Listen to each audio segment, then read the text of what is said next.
অতি গুরুত্বপূর্ণ 5টা আমলের কথা বলবো ইনশাআল্লাহ। কয়টা আমল? 5টা আমলের কথা বলবো জীবনের তরে।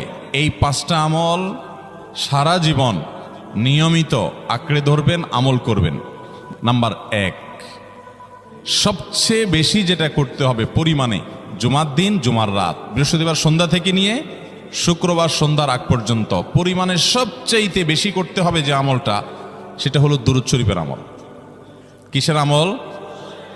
ভাইরা, দুরূদ এমন একটা আমল, আপনি যদি শুধু দুরূদের এই আমলটাকে আঁকড়ে ধরেন, সবসময় আপনার মুখ দিয়ে দুরূদ বের হতে থাকে, পড়তে থাকেন, তো নবী করিম সাল্লাল্লাহু আলাইহি সাল্লামের ভাষ্য অনুযায়ী, তার ওয়াদা অনুযায়ী, ইদান তুকফা হাম্মুক ওয়া তুগফার যামবুক, তোমার যত পেরেশানি আছে, নবী সাল্লাল্লাহু আলাইহি সাল্লাম বলেছেন, এই সব পেরেশানি দূর করার জন্য এই দুরূদের আমলটা যথেষ্ট হবে।